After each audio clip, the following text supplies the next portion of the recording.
এবং আওয়ামী লীগকে ঠেকানোর কোন রাস্তা আপনাদের কারো থাকবে না। ভারতীয় বাহিনী বাংলাদেশে আসবে যদি তত্ত্বাবধায়ক সরকার 15 দিনের মধ্যে ঠিক মতো ঠ্যাঙ্গানি দিয়ে যদি দেশের আইন শৃঙ্খলা ঠিক করতে না পারে। এখানে এই সরকার চলবে না, শান্তিপ্রিয় সরকার চলবে না। তত্ত্বাবধায়ক আসক, তত্ত্বাবধায়ক সরকার এসে যদি 7 দিনের মধ্যে দেশের আইন শৃঙ্খলা উন্নতি করতে না পারে, 7 দিন বলবো না, যদি 15 দিন সময় দেবো আমি, 15 দিনের মধ্যে যদি রাম দোলাই দিতে না পারে, যার যার পাশার মধ্যে যদি লাগাইতে না পারে, তাহলে দেশের নির্বাচন দূরের কথা, গৃহযুদ্ধ ছাড়া কোনো পথ নাই এবং আওয়ামী লীগকে ঠেকানোর কোন রাস্তা আপনাদের কারো থাকবে না। ভারতীয় বাহিনী বাংলাদেশে আসবে যদি তত্ত্বাবধায়ক সরকার 15 দিনের মধ্যে ঠিক মতো ঠ্যাঙ্গানি দিয়ে যদি দেশের আইন শৃঙ্খলা ঠিক করতে না পারে। এই সরকারই থাকবে, তত্ত্বাবধায়ক সরকার আসবে, তত্ত্বাবধায়ক সরকার নির্বাচন করাবে, ডক্টর ইউনূস নির্বাচন করাবে না। কারণ ডক্টর ইউনূসের সঙ্গে যারা প্লেয়ার তারা সবাই বিট্রে করেছে, তার সঙ্গে লোকেরা বিট্রে করেছে, এবং তার সঙ্গে যারা এবার পরিষদ আছে, এই পরিষদ সদস্যরা কেউ নির্বাচনের দায়িত্ব নিবে না। কারণ নির্বাচনের পরে তাদের চামড়া কেউ রাখবে না, এমন অনেক কাম তারা ইতিমধ্যে করে ফেলেছেন যাতে তাদের জীবন এখন নিরাপদ না, অনেকের জীবন নিরাপদ না। কাজে এখানে একটা ইন্টারিয়াম গভর্নমেন্টের জায়গায় একটা কেয়ারটেকার গভর্নমেন্ট আসতে হবে, এবং এই কেয়ারটেকার গভর্নমেন্টটা সম্ভবত নভেম্বরে হয়ে যাবে। হয়তো যদি রিফাত সাহেব রাজি হয়, রিফাত সাহেবকে যদি কনভিন্স করা যায়, জেলা সেনার প্রধান চেষ্টা করতেছে, রিফাত সাহেব যদি কনভিন্স হয় তাহলে উনি হয়তো 1 মাস আগে পদত্যাগ করবেন জাতির বৃহত্তর স্বার্থে। আর উনি তো কিছু লস করতেছেন না, 1 মাস প্রধান বিচারপতির থেকে পদত্যাগ করে 3 মাস কেয়ারটেকার গভর্নমেন্টের প্রধান থাকবেন, তার স্ট্যাটাস বাড়লো, প্রমোশন বাড়লো, ভবিষ্যতে আরো সুযোগ সুবিধা বাড়বে। কাজে এগুলো সেট। আমাদের তো বুদ্ধি কম, কারণ যেহেতু আমরা ওই চেয়ারে বসলে তো ওই গাধাও মানে রাজা হয়ে যায়, বুঝছেন না? চেয়ার এমন একটা জিনিস, চেয়ারে বসতে পারলে পরে ওই গাধাকেও রাজা মনে হয়, বুঝছেন না? আমাদের দেশে দুঃখজনক হলো যে আজ পর্যন্ত চেয়ারে তো ভালো মানুষ যেতে পারতেছে না। যত আকাম কুকামের লোকগুলো চেয়ারে বসে, যাদের ব্যাকগ্রাউন্ড গুলো কোনো অবস্থাতে ভালো না, তাদের দেশপ্রেম নিয়ে প্রশ্ন আছে, দেশের জনগণের প্রতি তাদের কমিটমেন্ট নিয়ে প্রশ্ন আছে, তারা দেশের জন্য ভালো চিন্তা করে কিনা প্রশ্ন আছে, তাদের ব্রেনটা অন্য দেশের দ্বারা মোটিভেটেড কিনা সেটা নিয়ে প্রশ্ন আছে। সত্যিকার দেশপ্রেমিক জাতীয় নেতৃত্ব যারা আছে, যারা দেশকে চালানোর মতো ক্ষমতা রাখে, তারা তো ওই চেয়ারটাতে বসতে পারে না। এই চেয়ারটাতে সবসময় গাধারাই বসে, এবং গাধারা বসেই ওই পিএস মার্কা সরকার চালায়। ওই পিএস আমি তো দেখেছি, বাংলাদেশের প্রধানমন্ত্রী তো দেখেছি, পিএসরা কত বড় শক্তিশালী। পিএসরা ফাইল দেখা পইরা তারপরে প্রধানমন্ত্রীর টেবিলে নিয়ে যায় যে হ্যাঁ ম্যাডাম সাইন করতে পারেন। আমরা তো এই সরকারও দেখছি রে ভাই, এখন তো সব হয়ে গেছে পিএস মার্কা সরকার, পিএস বলে। আর এখন তো সরকার চালাচ্ছে তথ্য কি বলে প্রেস সেক্রেটারি। এখন তো ডক্টর ইউনূস বলে কোনো সরকার নাই, এটা হলো তথ্য সে মানে প্রেস সেক্রেটারি শফিকুল আলমের সরকার। সে দেশ চালাচ্ছে তার ইচ্ছা মতো মনের মাধ্যমে মিশাইয়া। কাজে দরকার ছিল আমাদের বিপ্লবী সরকার গঠন করা এবং সংবিধানকে স্থগিত করে দেওয়া, স্থগিত করে দিয়ে বাতিল করে দিয়ে হোয়াটএভার ইউ ডু, বিপ্লবী সরকার। কিন্তু সে বিপ্লবী সরকারটা করতে পারেন নাই। তারপরে কি করেছেন, একটা জগাকুচুরি করেছেন, সংবিধান নিয়ে করেছেন। সংবিধান মানে সংবিধানটা হলো যে এটা মানে যা খুশি যেভাবে খুশি ব্যবহার করা যাবে। আবার অনেকে বড় বড় কথা বলে যে সংবিধান তো এই বাইবেল না, যেটা পরিবর্তন করা যাবে না। হ্যাঁ বাইবেল না, সংবিধান পরিবর্তন করার বিধান তো সংবিধানই আছে, কিন্তু সংবিধানটাকে অর্ডিন্যান্স দিয়ে পরিবর্তন করা যায় না। ওটাকে করতে হলে আর একটা সংবিধান ওই সংসদ লাগে। বর্তমানে সংসদ দিয়ে সংবিধান পরিবর্তন করা যায়, এর বাইরে যাওয়া যাবে না। তো যাই হোক, ডক্টর ইউনূস সাহেবকে আমরা এনেছিলাম, দেশের জনগণ এনেছিল, বৈষম্য ছাত্র আন্দোলন নেতারা এনেছিল অত্যন্ত আস্থা বিশ্বাস নিয়ে। কথা ছিল উনাকে আমরা ক্ষমতায় রাখবো বহুদিন, কারণ উনি আগে ওনাকে আসতে বলা হয়েছিল, কিন্তু ওনার কন্ডিশন ছিল উনি 2 বছরের জন্য আসবেন না, 2 বছরের বেশি সময়ের জন্য আসবেন। তাহলে এইবার উনি কেন আসলেন? তার মানে ওনাকে 2 বছরের বেশি গ্যারান্টি দেওয়া হয়েছিল, কিন্তু সেই 2 বছরের বেশি গ্যারান্টি যারা দিয়েছিল তারা তাদের সেই গ্যারান্টি থেকে সরে গেছে। এটা কারা বেমানি করলো? কারা বিশ্বাসঘাতকতা করলো ডক্টর ইউনূস সাহেবের সঙ্গে?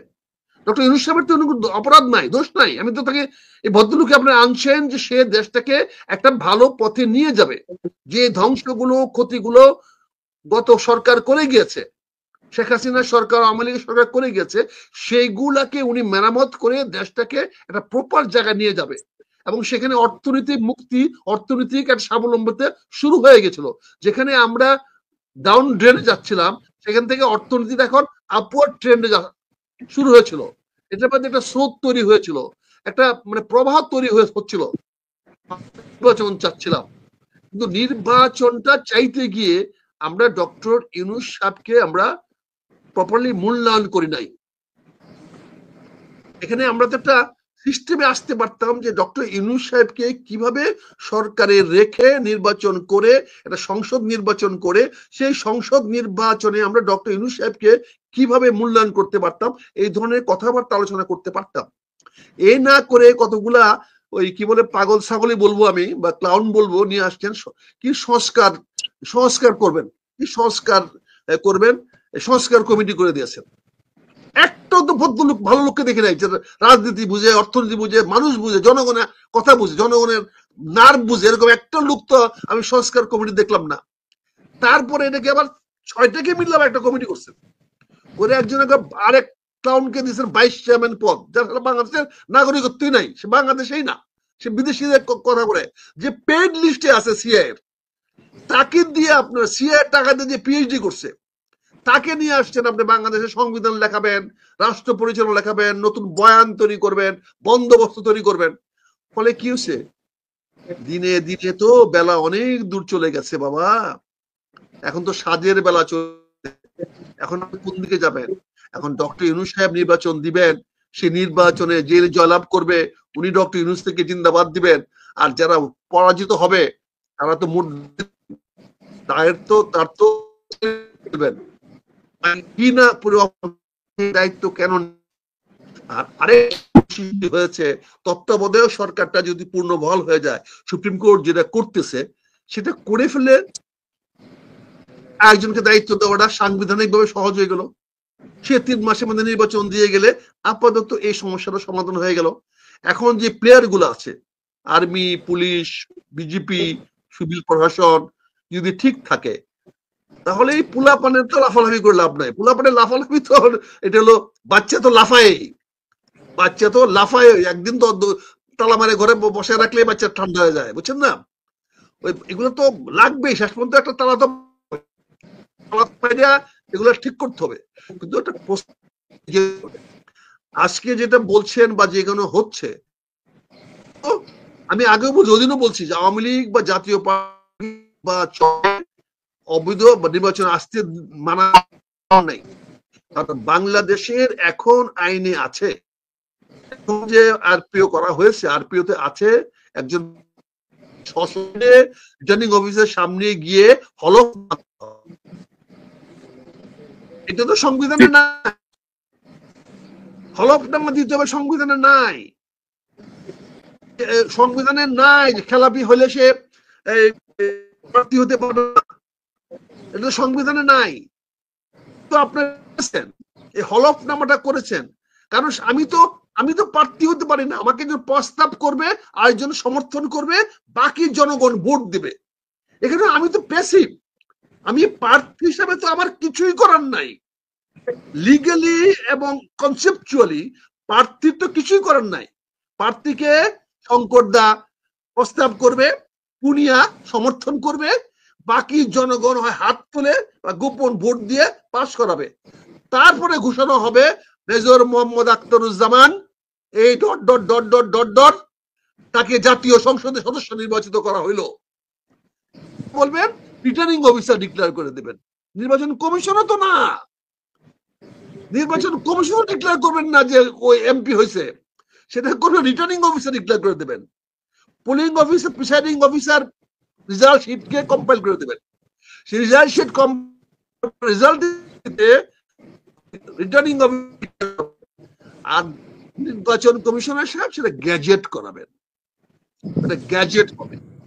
কাজে এখানে তো আমাদের দায়িত্বগুলো বুঝতে হবে তো ভাই, কাজে এখানে যেহেতু যেহেতু একজনকে প্রার্থীকে এখন নতুন আইন করে দিয়েছেন যে প্রার্থীকে হলফনামা রিটার্নিং অফিসারের সামনে দস্তখত করে সাবমিট করতে হবে, তাহলে আওয়ামী লীগ সেখানে কি করে আসবে?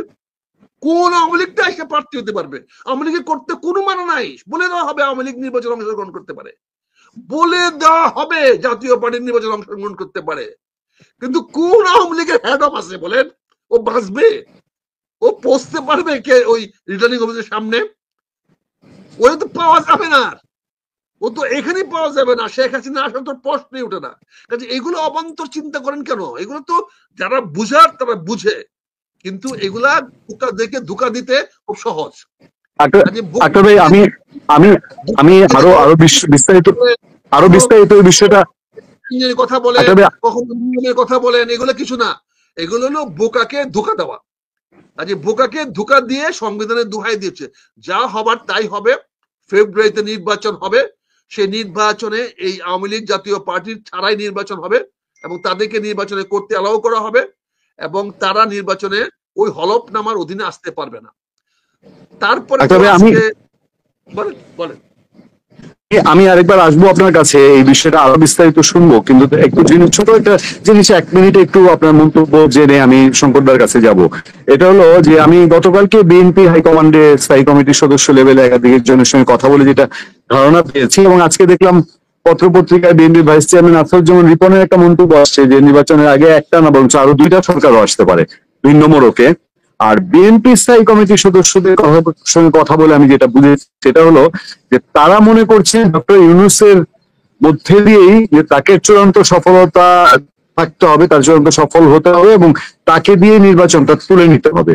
তো বিএনপি তো একটা সবচেয়ে বড় স্টেক হোল্ডার, ঐক্যমতের বিষয় আসলেও বিএনপির মতামতটা খুব গুরুত্বপূর্ণ।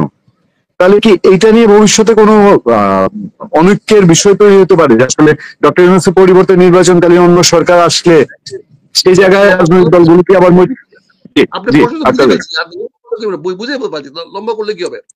বলেন না, আমি তো মোয়া খাইতে চাই, সবাই তো মোয়া খাইতে চায়, কিন্তু মোয়াটা কি পাওয়া যায়? আমি তো আমার মতো করে সবকিছু ভাবতে চাই। আপনি যাদের নাম বললেন স্থায়ী কমিটির সদস্য, আর যে লোকের নাম বললেন আর 2টা সরকার আসবে, এরা বিএনপি নীতি নির্ধারণ কি? এরা তো বিএনপির অফিসে গিয়ে জুড়ে কথা বলার ক্ষমতা ওদের নাই। কাজে এগুলো তো কথাবার্তা বলে লাভ কি? এরা তো চায় সরকারের প্রচ্ছন্ন যত নির্বাচনের ওই অন্যায় কাজগুলা করা হয়, এই কাজ আপনি স্থায়ী কমিটির যে লোকের কথা বলছেন সে তার নির্বাচন এলাকাতে পাশ করে আসতে, যদি ফেয়ার নির্বাচন হয় জামাতের সঙ্গে পাশ করে আসতে বড় কঠিন হবে। এত লালি আসছেন না। আর যে আমার ভাই রিপনের কথা বলছেন, আপিলগিরি করে লাভ হবে না ভাই।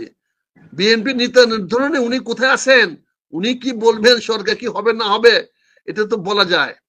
আবার 2টা সরকার আসবেন, মামার বাড়ি আবদান। হ্যাঁ, চোরকে মারলে মানবতা লঙ্ঘিত হয়, আর যার বাড়িতে চুরি করা হয় তাকে মারলে ন্যায্য বিচার হয়। এই হলো বাংলাদেশের অবস্থা। আপনি আজকেও সেনাবাহিনীর কাউন্টার করতে পারতেছে না, ম্যাজিস্ট্রেসি পাওয়ার আছে, কিন্তু তার সঙ্গে কি ব্যবহারটা করবে দেখেন না। ইয়াতে গিয়া ওই যে নুরুর বাড়িতে গিয়ে নুরু যখন তাকে আঘাত করলো, নুরু যখন আঘাত করলো, সেটা যদি মেনে চলে আসতো তাহলে কিন্তু বলতেন যে আর্মি এটা মানে বোকা আর্মি, এটা মানে কি বলে এই প্যাসিভ আর্মি। কিন্তু উল্টাটা করাতে কি সমালোচনা করতেছেন? কাজে এখানে এই সরকার চলবে না, শান্তিপ্রিয় সরকার চলবে না। তত্ত্বাবধায়ক আসক, তত্ত্বাবধায়ক সরকার এসে যদি 7 দিনের মধ্যে দেশের আইন শৃঙ্খলা উন্নতি করতে না পারে, 7 দিন বলবো না, যদি 15 দিন সময় দেবো আমি, 15 দিনের মধ্যে যদি রাম দোলাই দিতে না পারে, যার যার পাশার মধ্যে যদি লাগাইতে না পারে, তাহলে দেশের নির্বাচন দূরের কথা, গৃহযুদ্ধ ছাড়া কোনো পথ নাই এবং আওয়ামী লীগকে ঠেকানোর কোন রাস্তা আপনাদের কারো থাকবে না। আওয়ামী লীগকে ঠেকানোর রাস্তা কারো থাকবে না এবং ভারতীয় বাহিনী বাংলাদেশে আসবে যদি তত্ত্বাবধায়ক সরকার 15 দিনের মধ্যে ঠিক মতো ঠ্যাঙ্গানি দিয়ে যদি দেশের আইন শৃঙ্খলা ঠিক করতে না পারে।